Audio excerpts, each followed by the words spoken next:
Hello YouTube and welcome to another video. In this one I will be installing a pump stuffer and a new intake grill on my Kawasaki X2. This video was mainly done at the request of a viewer named Cash who was asking about how to reseal the pump to the hull.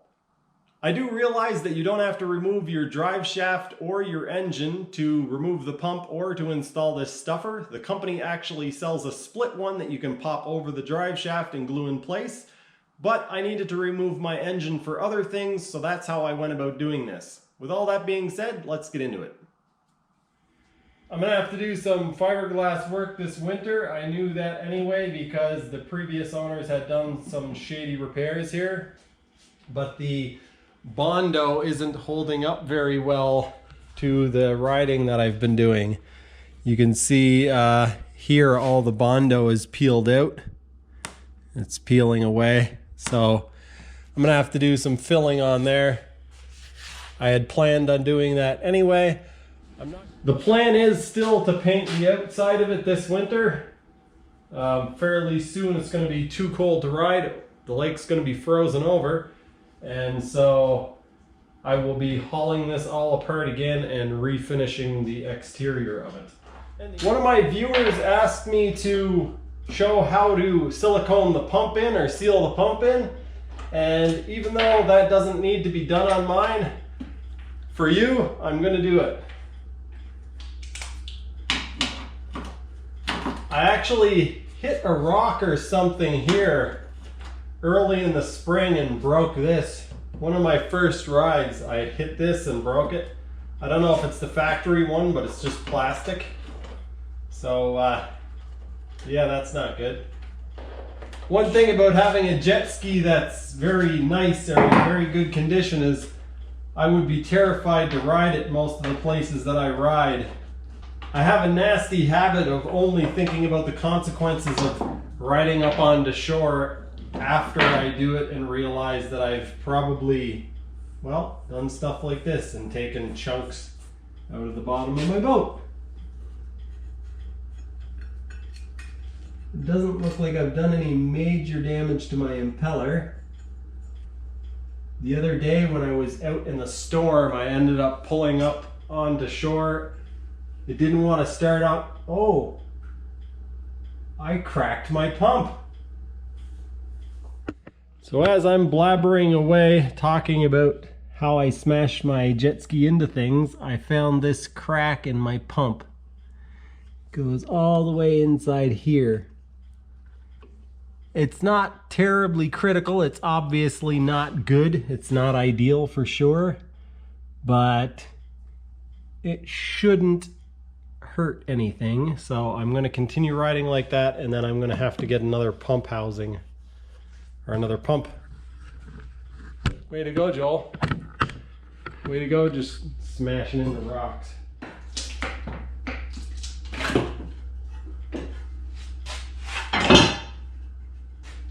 In order to get to the pump or get the pump off, you got to take your steering and trim linkages off. All right, I've got my 8mm Allen key.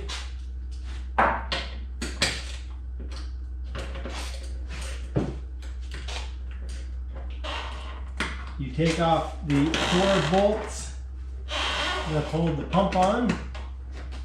There's also going to be a few hoses. You will have the siphon hose, and then in my case I have 2 coolant hoses, but from the factory you have the 1 coolant hose. There's an additional one on mine, which a lot of X2s have. In order to get at the front bolt on the right hand side of the boat, you need to take this line off. So that's what I'm going to do next.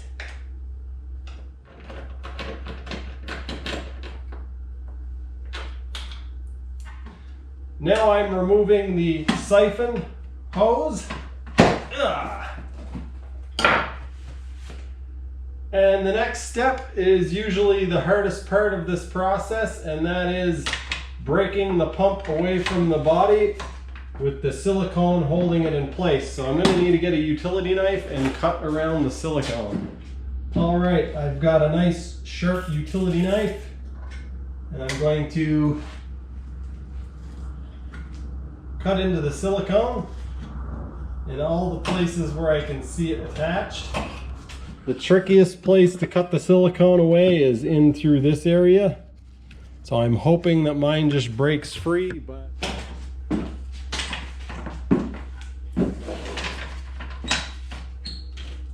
oh yeah, there we go.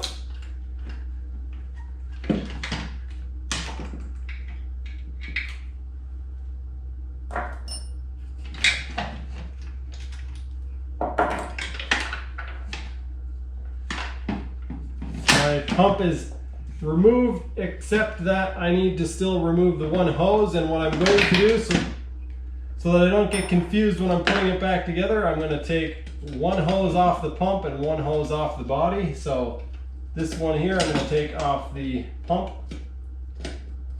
because the last time I was putting hoses on, I just cut them all off, and then it took me forever to figure out a way to route it that I wouldn't have problems.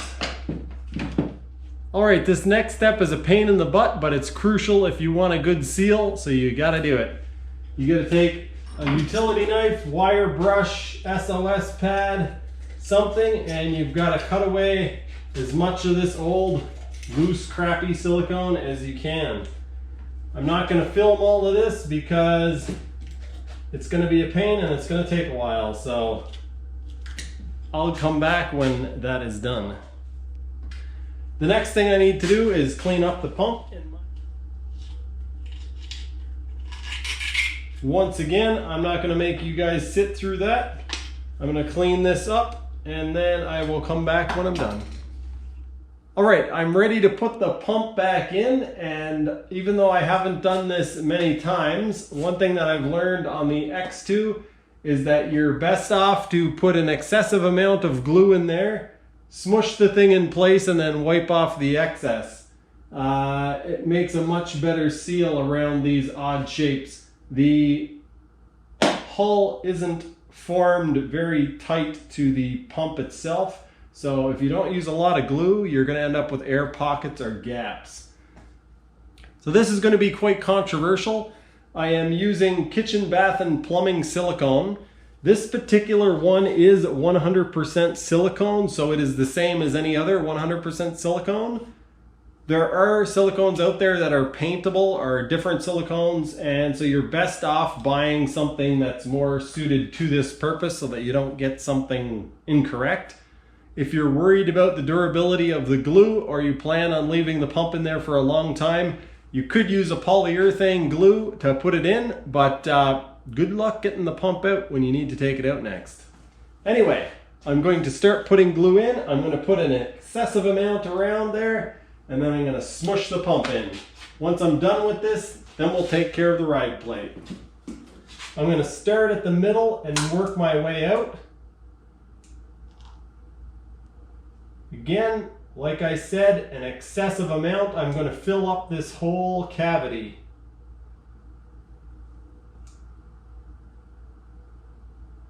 This is not like an engine case or, a transmission or something where you need to skimp on the glue so that it doesn't get into the bearings or oil galleys. You want to make sure you get lots of glue in there so that you don't have a bunch of air pockets and then end up with cavitation. And then I'm going to come along here, even though most of this will probably get pushed away when I put the pump in. I'm going to come along each edge and put a bead in there as well.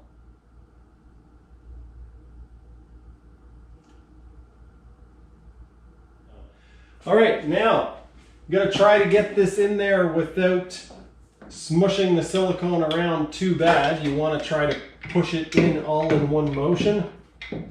It's not going to happen perfectly, but you want to try to get it as good as possible. So try to get the lines and stuff out of your way. You're probably best off to do this without any of the lines installed, but I'm going to do mine just like this.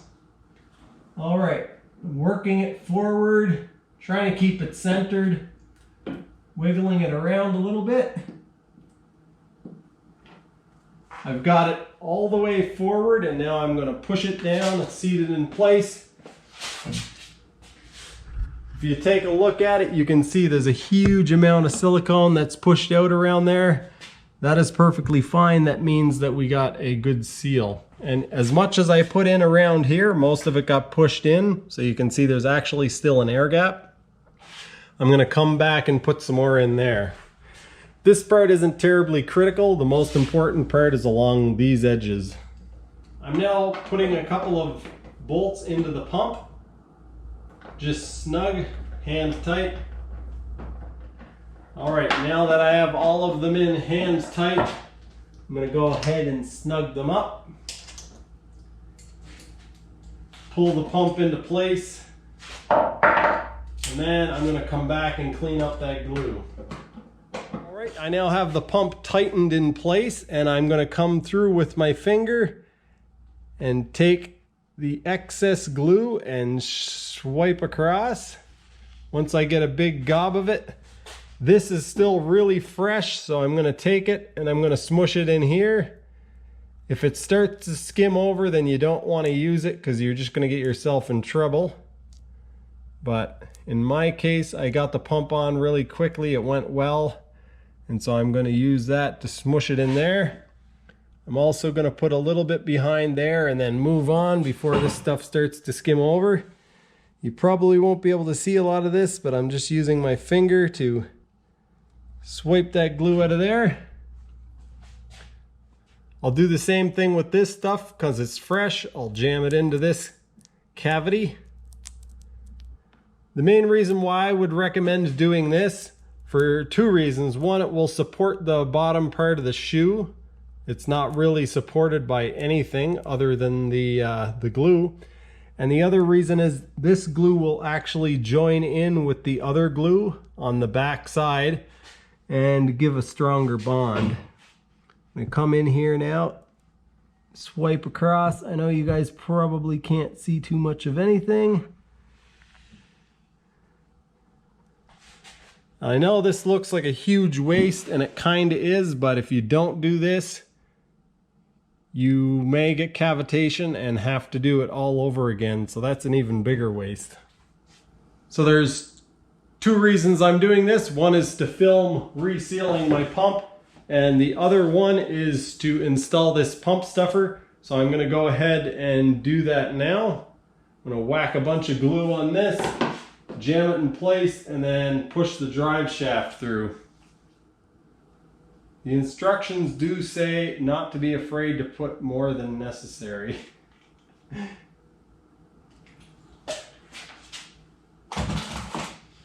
All right, let's see if I can jam this thing in place. And then once I get it in place, go read the instructions and see what I did wrong.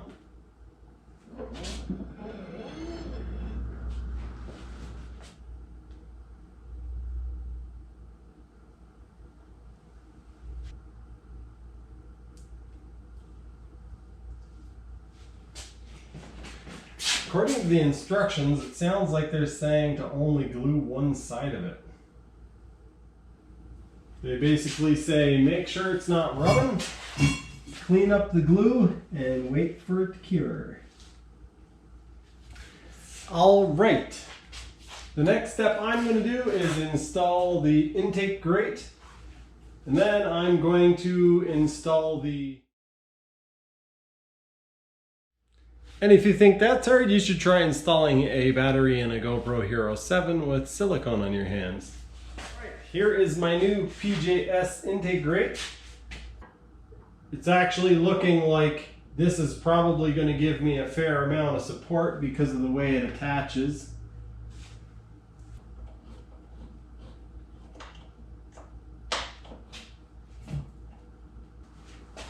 The grate is installed. Isn't that great?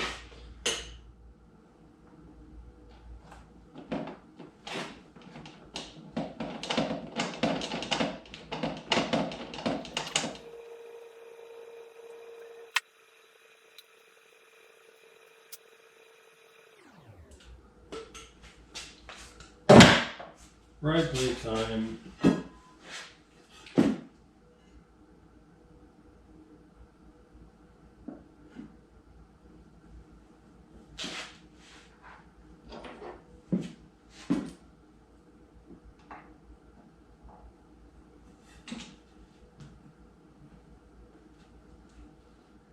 Alright, that does it for this job. As far as you guys are concerned, this job is done. Of course, I still have to install my engine because I took the engine out to install a pump stuffer and to check a bunch of stuff out in the engine, which I still have to do.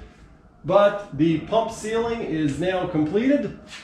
I'm going to be taking this out on the water soon to test the PJS top load intake grate along with the pump stuffer. So be sure to stay tuned for that. It's going to be a cold one, but I'm sure to have fun. Thanks for watching, and I'll see you next time. I'm going to be taking this out on the water and testing it soon, see how it works with the new intake grate and puff stuffer. Alright, that's going to do it for this video. I hope you guys enjoyed, and I know I went about doing this in a little bit of a weird way, but like I said, I had to remove my engine, so it made sense to remove the drive shaft and make the rest of it a little bit easier. For those of you who follow my Instagram, which is Project Me, you will have seen a picture of me looking like this, with the caption reading, "What is your definition of too cold to jet ski?"